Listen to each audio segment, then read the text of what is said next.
What's up, guys? This is the Gospel According to Mark with a C. He is I, and I am he. Just taking some time to tell you exactly what's on my mind. Thank you for joining me once again, my friends. And guys, we're going to talk about Frank Oz. You should know who Frank Oz is. He's one of those people who really contributed a lot to the world with what he did. It's a perfect example of how you can take your talent, and if you're really good at your craft and you have a lot of soul, and I'm using that word for a reason, if you have a lot of soul to what you do and a lot of passion, you can take it to like crazy, crazy heights. And Frank Oz was one of those people. He touched generations, and he'll touch generations more. Who's Frank Oz? No, he's not the guy who was running around with Dorothy and Toto. No, Frank Oz is the talent, the presence, the voice behind such memorable characters as Miss Piggy, Fozzie Bear, Bert from Ernie and Bert fame, Grover, Cookie Monster, so many others. And of course, for our Star Wars fans, we know that he is the one and only voice of Yoda. Okay? How's that for touching generations? He is the voice of Yoda. All right, so the contribution that he's made to humanity, to life, to my life, is immeasurable. And I saw this article, and I saw some statements from Frank Oz recently that really caused me some concern, and I want to talk about it because it's a perfect example, once again, of what's wrong with entertainment today in showbiz and Hollywood. There's no passion, there's no soul, there's no respect for the performers that put their life's blood and energy into these things that they've passed on into the world for generations to enjoy. So of course, when you have those generations that got so much from those performances speaking up when they see these things being misused, then they want to call that audience toxic. They want to put them out there as if, we're just all types of unreasonable, and we're suffering from arrested development. All of these things, we're whiny, we're crying, fanboy tears, all of this stuff you should be ashamed of. We all grew up with these things, man, and they don't value them. What's wrong with us? We value what we grew up with, because when we were growing up, a lot of times they cared about their audience. They got something from there was a give and take. They got something from the laughs, from the tears, from the applause. We gave to them and they gave to us. It was a relationship, and it was a good, wholesome relationship because it made life worth living. It got so many people through so many rough times just by a puppet. Of course, back then they called it a Muppet. But whether it's cartoons, whether it's action adventure, whether it's science fiction or sci-fi, there was a time when we fed off of each other, when the worlds that we built depended on each other and give and take to appreciate one another, to value one another. And Frank Oz comes from that generation of performers. He's the last of a breed. I hate saying a dying breed, but unfortunately the reality is inescapable. We are not in those times anymore. Okay, so Frank Oz was being interviewed by The Guardian.com. It was a G2 interview, and he was talking about his relationship. It's a really good article, guys. I'm going to leave it in the description box so you can check it out yourself. It's a great read. And he's talking about his history, where he came from, his relationship with Jim Henson, of course, the creator of the Muppets. And he gave so much. Jim Henson himself, was the voice of Kermit the Frog. He was the guy who had me really, really pondering when he used to sing, "Why are there so many songs about rainbows?" Clearly, Jim Henson was a beautiful soul because he touched so many people with what he did and what he accomplished. So Frank Oz was talking about his relationship with Jim Henson, who he worked for and then became such great friends with. Jim Henson, of course, passed away, quite a while ago. So on that topic, Frank Oz is reflecting on Jim Henson, and I just want to share this with you guys because it's something we should all be thinking about. We really have to value and protect these things that mean so much to our development and our society and our tradition. Okay, so it says here, Jim Henson died suddenly in 1990 of streptococcal toxic shock syndrome when he was only 53. I tell Oz, I still find it shocking how quickly it happened. And Frank Oz says, the Disney deal is probably what killed Jim. It made him sick. Guys, are you just let that marinate for a minute, okay? Frank Oz is opining now, okay? Of course, there's no autopsy that's going to say that Jim Henson was killed by Disney, okay? But this is just a man who was very close to him, you know, who worked with him and felt his passion. And this is what he has to say. The Disney deal is probably what killed Jim Henson. It made him sick, Oz replies. At the time of Henson's death, he was negotiating with Michael Eisner, then the head of Disney, about selling the Muppets. And Frank Oz says, Eisner was trying to get Sesame Street too, which Jim wouldn't allow. But Jim was not a dealer, he was an artist, and it was destroying him. It really was, says Oz. Shit! That breaks my heart. That breaks my heart, because we're talking about, like I said before, passionate performers, artists who are just looking to give something to the world. You know, when you think about people like, say, Mr. Rogers, for example, clearly that man was on a mission to give something back. You know, whatever motivated him, that's what he was about. That's what he was very passionate about. You know, so you had, people like Mr. Rogers. Once again, we get into the George Lucases of the world, the Gene Roddenberrys of the world, what we talk about on the Dark Council all the time. My brother Damaj and I said everything these days is about committee. Back then, it was about the vision of men.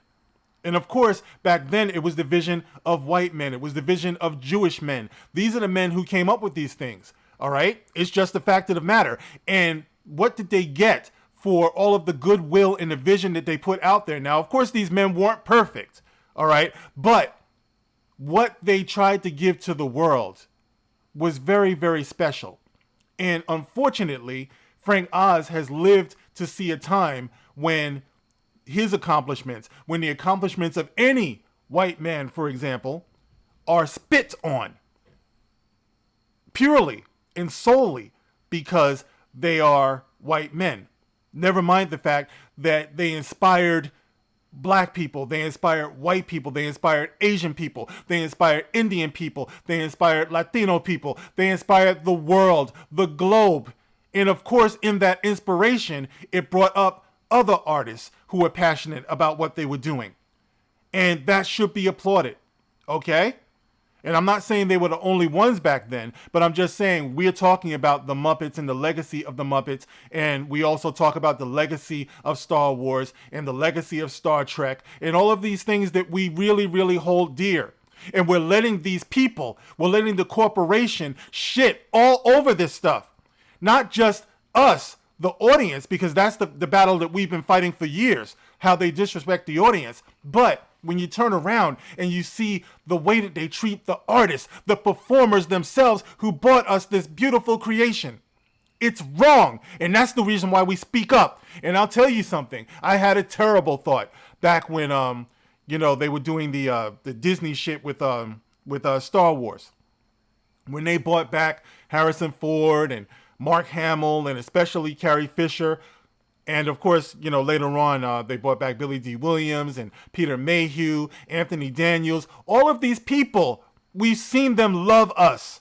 All right. We've seen them value and cherish their audiences. We've seen them be dignified over the years. You never saw these people shitting on the audience. As grumpy as Harrison Ford can be, you always knew that that's just Harrison Ford. You didn't get the feeling that he just resented his audience the way that we have today. But when they brought these people back and they didn't give them what I know they came back for, they came back to have one last hurrah. They came back to do it one more time. Let's do it again. Do it again. Do it again. And they wanted to get out there and they wanted to perform for us. Mark Hamill wanted to have Han, Luke, and Leia back together again for us. because he knew that's what the audience wanted. We wanted to see Luke Skywalker one last time in all of his glory.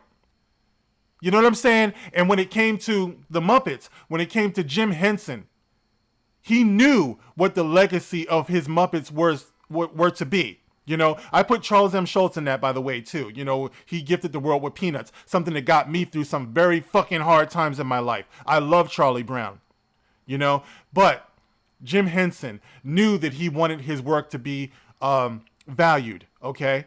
So he entered into these deals, man. And these people are artists, like I said before. You can call them businessmen if you want to, but I think their art came first. So I don't think he knew exactly what he was doing when he was getting into these deals and he was signing on dotted lines. He came from an era of good faith, you know, and because he valued his creation so much, I'm sure he couldn't imagine that other people would just look to pimp these characters and exploit them and degrade them and also shit on his audience also. So Frank Oz opines that it was the pressure from Disney that could have killed or played a role in killing Jim Henson. And like I said, I had a terrible feeling when the whole thing went down with The Last Jedi and we saw Carrie Fisher pass away. You know, I wondered because, you know, Carrie Fisher had a rough time. You know, she, you know, drug abuse and all that stuff. I'm not going to act like that didn't happen. But it seemed like she was on the right path. You know what I mean? She was doing books and shows. And, you know, she had this personality where it just seemed like she came through the storm, you know? But then you jump back into the machine. You jump back into the corporation and the corporate world. And all they want to do is wring every last bit of talent, every last bit of creativity, every last bit of passion out of these performers. You saw Mark Hamill go into something so excited, only to leave it so hurt and so disillusioned. You know, he played the role. There's no getting around it. You know, so what can you say? You know, everyone is like, well, he knew what he was doing. Just like George Lucas, he sold it. You know, he made all that money. It's hard to feel sorry for these people. They made a lot of money, but at the same time, creators, performers, passionate people, there's something more than just the money. They want to see the love. They want to see the passion. They want to see the soul. So going on, all right, with Frank Oz, it says here, Disney finally managed to buy the Muppets, but not Sesame Street, in 2004. And to Oz's mind, there's a demarcation line between Jim Henson's Muppets and the Disney Muppets. See, there you go again. Once again, George Lucas said the same thing. There's Star Wars, and then there's Disney Star Wars. Disney Star Wars is not fucking Star Wars because there's no passion, there's no soul. But moving on, he made that distinction too. So you see, there's a common denominator here. There's a line that runs through all of this. Jim Henson's Muppets and Disney's Muppets. There's a line between them. And he goes on to say, and get this part, there's an inability for corporate America to understand the value of something they bought. They never understood with us. It's not just about the puppets. It's about the performers who love each other and have worked together for many years. Amen to that. He says there's an inability for corporate America to understand the value of something they bought. And of course, we see that. We see that. They don't understand the value of it. If they did, they would value their audience. They would value their performers. How you make this man a national treasure. How you make him feel like he's not wanted after all he's given the world is disgusting.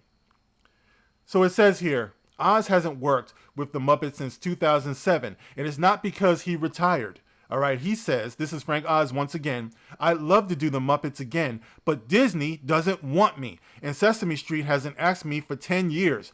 They don't want me because I won't follow orders, and I won't do the kind of Muppets they believe in. What kind of Muppets do they believe in? Look at the most recent interpretations of the Muppets. Look at some of the movies that they put out there that were supposed to be takeoffs off of the Muppets that got the blessing of Jim Henson's own family. Look at how they shit on the legacy and the creativity, the passion and the soul of what Jim Henson and Frank Oz and all of those people who made magic did back then. And you know that corporate America doesn't understand what they bought. The only thing they understand is how much fucking money they can wring out of it and out of us. And if we don't go along with what they're saying, then we're spit on. You know? We're just we're total trash. We're racist. Or if you're black, you don't exist at all. And if you're women, you don't exist at all. You just do what they tell you to do. And you feel how they tell you to feel. And if you speak up about it, you're just a vocal minority. You don't care. And if you take your money elsewhere, then once again, you're the dregs of society. Going on, he says he can't bear to watch the Muppets or Sesame Street today. And this is why I used the word soul. He says the soul's not there. The soul is what makes things grow and be funny. But I miss them and love them. The soul is not there. How many times have you heard me say Disney Star Wars has no soul? It's soulless. You don't feel anything. You feel nothing. And that's all we want. That's all we want. That's all that we've asked for. That you put some thought into it. That you put some imagination into it. You put some creativity into it. You put some soul into it. But no, none of that. And then they blame us. But this is Disney. Disney is busy buying the world. They have no time to look back and say, did we do something that people will love? That people will adore? It will uplift them and make them feel good in their times of pain and suffering? No, they don't. They don't do any of that. They just keep buying and buying and obtaining and obtaining and acquiring and counting their money and wondering why they don't get the love. Walt Disney would be ashamed that these people are doing this in his name.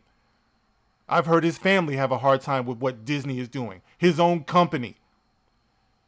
So there you have it, guys. Frank Oz, for all he's done, for all he's accomplished, for how many lives he's touched across the board. You know, he was a Jewish man who came from a Jewish family, you know, and everything. And he touched everybody. No virtue signaling and identity politicking necessary. He touched my life. And that's the reason why I had to do this. Because it's disgusting. It's despicable that this man, 77 years old, I believe he is, has lived this long to see this happen. And these other performers as well. Mark Hamill. You know, Anthony Daniels said that he just felt like a piece of furniture standing around. They didn't value him. They didn't value his performance. Carrie Fisher, gone. How much of a role did this play in that? I wonder. Maybe nothing. Maybe not. But when I saw them put her back up on the screen, based on little clips that they cut and paste, I was like, this is not a tribute to her. It's not a tribute to her character. I mean, yes, you could say it was just good to see her one last time. But it was literally like picking her bones. I'm sorry. It really was. She was such a big, larger-than-life character and personality. She deserved better. They all deserve better. We deserve better. And that's the reason why we keep speaking up. So keep speaking up. Keep talking. Keep voting with your wallet.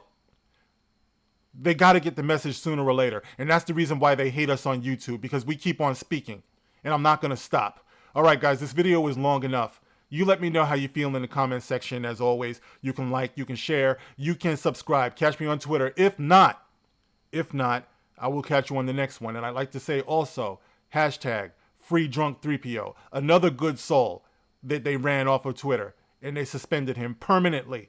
All he does is help people. This is the type of world that we live in, guys. All right. And the only way that there's going to be any sense out of this is if we bring balance to it. So raise up your voices, lift up your voices, lift up your spirits. Don't apologize for having a heart, for having a soul. All right, guys, thank you for listening. This is the Gospel According to Mark with a C. Rock on.